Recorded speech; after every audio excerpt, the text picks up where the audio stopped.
Hello guys, welcome to my channel oh my dish. আপনারা তো সবাই কাঁঠাল বিচির ভর্তা, কাবাব এগুলো বানিয়েছেন। আজকে আপনাদের জন্য নিয়ে এসেছি একটি ইউনিক রেসিপি, কাঁঠাল বিচির পিঠা। কাঁঠাল বিচির পিঠা বানানোর জন্য সবার প্রথমে কাঁঠাল বিচিগুলোকে ভালো করে ধুয়ে নেব। ধোয়ার পরে ব্লেন্ডারে ব্লেন্ড করতে দিয়ে দেব।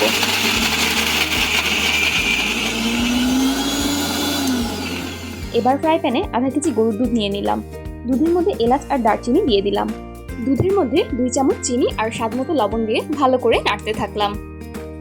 দুধটা সামান্য ঘন হওয়া পর্যন্ত এভাবে করেই নাড়তে হবে। এরপর ব্লেন্ড করে রাখা কাঁঠাল বিচির পেস্টগুলোকে 4 টেবিল চামচ দিয়ে দিলাম।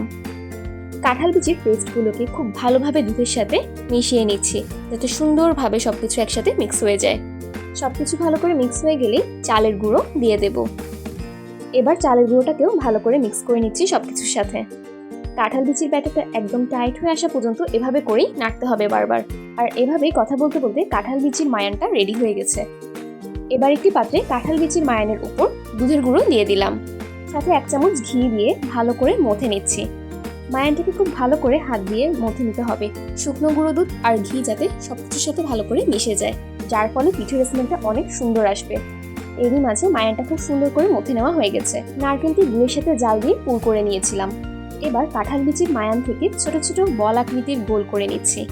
ভিডিওতে দেখানো পদ্ধতি অনুযায়ী এভাবে হাত দিয়ে গোল করে নিয়ে নারকেলের পুরটা ভিতরে দিয়ে দিচ্ছি।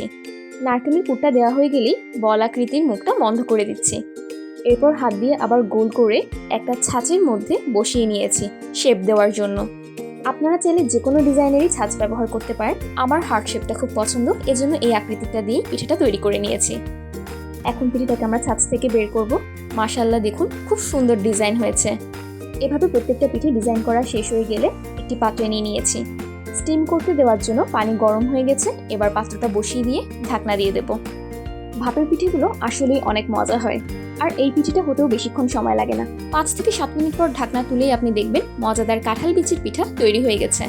দেখলেন তো কি সহজে একটি ইউনিক রেসিপি তৈরি করে ফেললাম। আপনারা সবাই ভালো থাকবেন, সুস্থ থাকবেন আর ও মাই ডিশের সাথেই থাকবেন। আল্লাহ হাফেজ।